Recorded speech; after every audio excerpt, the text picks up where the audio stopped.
A court in Surat has rejected the Congress leader Rahul Gandhi's application for a stay on his conviction in a criminal defamation case over his Modi surname. Remarked the court of the additional sessions judge R.P. Mogera has rejected Rahul Gandhi's application filed for relief pending his appeal against a lower court's order sentencing him to 2 years in jail in the case. Now, this, of course, does mean that there will be no stay on his reinstatement as a member of parliament as well. So multiple ramifications as far as this is concerned. Let's quickly listen into what Rahul Gandhi's lawyer has said so far. करेंगे आगल जो legal process है आगल हमारा जो रास्ता है वहाँ जाएंगे जरूर जाएंगे.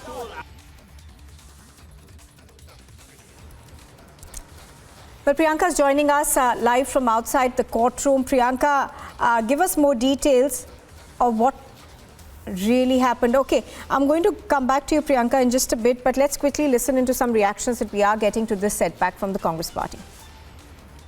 Pilots are. Can they answer so-called star campaigner or called as Jyotiraditya Scindia? Why that his name is not in that list? So one minute. So-called star campaigner for them, Jatin Prasad, why his name is not there? A so-called star campaigner for... Right, coming back to you, Priyanka, give us a sense of what happened in court and what does this now mean? Well, yes, a very crucial hearing today. In fact, the order that was given, a very crucial one by the judge, where they have dismissed the appeal that had been filed by Rahul Gandhi, challenging the order of the lower court that had convicted him of the defamation case, of which the hearing had been going on over the past 2 years since the 2019 elections, when Rahul Gandhi had made those statements in Karnataka stating that are all people with the name Modi are thieves, kya sare Modi chor hain. This is something that he had stated, and post which we have seen that the BJP MLA Purnesh Modi here in Surat had filed this defamation case, the hearing for which had been going on for the past 2 years. And then, of course, last month we had seen that the conviction over Rahul Gandhi over this case had been given to Rahul Gandhi, and post which subsequently which led to him being disqualified as the member of the parliament as per the Constitution of India as well, Nupur. So of course it's important to note how he had filed that appeal in the Surat district court, outside of which we are reporting from.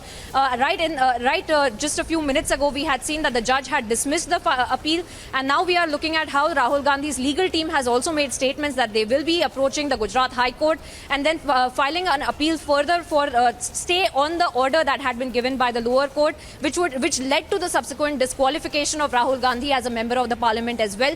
Essentially, Congress party is trying to say that the court has blown this out of proportion, which had been evident from the legal arguments that the Congress party lawyers had also put forth before the judge in the last hearing that had taken place just a week ago, where we had seen that these arguments had also contained statements like how the judge had been erroneous in his judgment, since the kind of result and the kind of effect that Rahul Gandhi would have to face, since he is a sitting member of parliament, the conviction would lead to his disqualification, and that should have been taken into consideration by the court, is something that the Congress party had also argued. And today again we see that the Congress party making those statements, reiterating that point and claiming that the courts have blown this out of proportion. However, with the side note of them claiming that they do respect the legal procedure, but we do see these kind of statements coming to light from the Congress party, and now we can expect that tomorrow in Ahmedabad at the Gujarat High Court is where the appeal would be filed by Rahul Gandhi and his legal team, is what we've been given to understand. And so we're also being told that a lot of show of strength as well. All right. Not unlike the one that we had seen right here in Surat, right outside the Surat court, where we had seen the last court hearing that had taken place, and Rahul Gandhi himself, along with all the senior leaders across the country, had come down Hold here. your And again, thoughts we for can a expect minute. the similar shots. Priyanka, Well. we are going to come back to you. Mr. Nalan Kohli is now joining us on the broadcast. Mr. Kohli, how do you see this? Obviously, this at this point in time does mean that he will still remain disqualified as a Lok Sabha MP. He cannot be reinstated as of now. But also there is another part to this. He's also sought a stay on the sentence. As a lawyer, I see it very differently. I see it as routine. It's not a political situation. Let's first go back to the basic facts. Mr. Rahul Gandhi is in this trouble because in 2019, he in an election rally said, if I recall, it was Karnataka then, that why is it that people with the surname Modi are all thieves? Someone felt aggrieved with it, took it as an insult, filed a case. And in the Surat court, Mr. Rahul Gandhi was represented by his lawyer, and the case was heard. He finally stood convicted. He got a 2-year sentence. A 2-year sentence means he's automatically disqualified under Section 8(3) of the Representation of People's Act. He, like others, there are some 35 people who have been since then, from 2013, disqualified. Now, earlier there used to be Section 8(4), which gave an MP or an MLA a 3-month period to appeal. But this was struck down by the Supreme Court in the Lily Thomas case in 2013. One prevented the ordinance from coming when Dr. Manmohan Singh was in America. Mr. Rahul Gandhi famously walked into a press conference and said, this ordinance should be in. So as a result of which, anyone today who is convicted for 2 years and more will automatically stand disqualified under Section 8(3) of the Representation of People's Act. Now, Mr. Rahul Gandhi stands disqualified. He appeals in a higher court. He appeals against the judgment or which comes holding him guilty, and he files an application for stay. But that has to be argued on legal merits. But if one looks at what's happening outside the court, Mr. Rahul Gandhi, after getting convicted, says, I will not apologize because I'm not Savarkar. That confirms he stands by his statement. He believes his statement is right. He goes 2 steps ahead by saying this is a fight for truth and this is in national interest. How can saying people with Modi surname from the OBC community, all of them having the surname being thieves, can be in national interest or a battle for the truth? So he's unrepentant.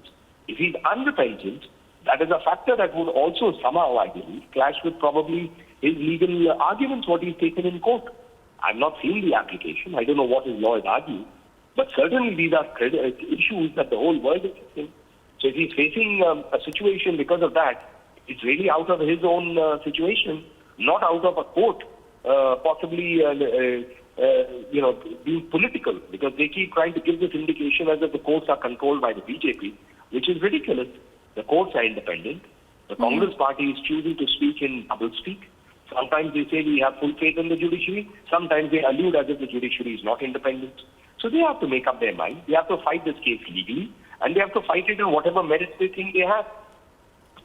Right. Mr. Kohli, thank you very much for joining us. So, well, all right. Let's also bring to our viewers certain reactions that we have had so far to this. Of course, at this point in time, the Congress party is hoping to be able to fight this legally. Let me go across on the phone line to R.S. Reddy from the BRS, who's with us on the phone line. Mr. Reddy, good morning. Mr. Reddy, how do you see this? Obviously, it does at this point in time at least mean that Rahul Gandhi disqualification as an MP stands. Yeah, I mean, this will be... Hello? Yes, please go ahead. It is already known that, they wanted to suppress the voices of the opposition. And some utterance in Karnataka attracted a case in Gujarat. And that Gujarat case, a Gujarat court has given the verdict and he has been disqualified. And this is how the modus operandi today of the Modi's government. While due respect to the judiciary, the judiciary process will go on, but today everybody understands in the country how Modi government is actually trying to suppress the voice of the opposition. And I'm sure we have confidence in the judiciary. End of the day, one thing matters, that, is the public mandate is more important, or the judiciary, or the verdict of a judiciary. This is what I want to say. Political vendetta. Thank you, Mr. R.S. Reddy, for joining us. So the BRS over there saying that they see this also as political vendetta. Obviously, there are many who will argue with this. Let me go back to Priyanka on the ground. So, Priyanka, the Congress and other opposition parties essentially seeing this as political vendetta. But the fact of the matter is that this is a case that was decided on its merits. Now, what we understand of it is that there were two parts to it. One, of course, was his plea for a stay on conviction. The other part was a stay on the sentence. So, can you break down for us how does this now go forward?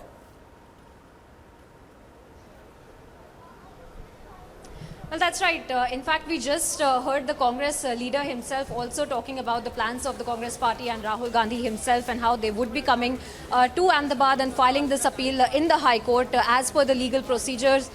Because now we are seeing that in the lower court, after the conviction had been done of the defamation case, we had seen Rahul Gandhi filing this appeal in the Surat Sessions Court, outside of which we had also seen a show of strength of sorts that had been carried out by Rahul Gandhi when the appeal had also been filed, post which we of course also see the kind of legal arguments that had been done by both the Congress party and by Purnesh Modi as well, where there had been several key Right, I'm going to come back to you, statements. Priyanka. Mr. Rashid Alvi from the Congress on the phone line with us. Mr. Alvi, this does appear to be a setback for Rahul Gandhi. How does the Congress intend to go forward with this now? Yeah, definitely it is setback for all of us. It is setback for the country also. We were expecting a good judgment from the district court, but unfortunately, this district court has rejected this appeal. You know, I am in last 75 years, nobody has been punished for 2 years. But Rahul Gandhi has been given 2 years sentence only because that his membership should be finished from parliament. That is the reason. We do not know, but people of this country, they are raising so many questions. And it is very unfortunate. It doesn't happen in any democratic country. And you know, not only in India, even in other parts of the world, different media, different newspapers, they are writing in this regard. New York Times, Washington Times, and so many newspapers and channels, they are objecting and they are giving Right, so Mr. Alvi... thinking against our democracy. Right. So, Mr. Alvi, you obviously do see this as political persecution, but what really is the way forward for the Congress party? And obviously, you know, this is a case which will have to be fought legally here in India. So, international comments, you know, in the larger sense, don't really make much of a difference. Actually, your voice is not coming clear, but what I have understood, you know, this in our country, Right. you know it very well. I have respect for any judgment, any direction of the court. But you know, this government is putting pressure on all agencies, even on election commission, even on judiciary. I think you remember that 4 judges, senior most judges of the Supreme Court, they address the media that they are playing with the not only constitution, they are playing with the democracy of the country. So whatever is happening, Right. it is not good for the country Mr. at all. Alvi, Rahul Gandhi, largely, the Congress still sees this as political persecution. Thank you for the moment for joining us. I'm going to go across to Professor Manojit Mondal. He's a political analyst. He's joining me on the broadcast. Professor Mondal, how do you see this? And do you think that this essentially will increase the political woes of Rahul Gandhi and the Congress party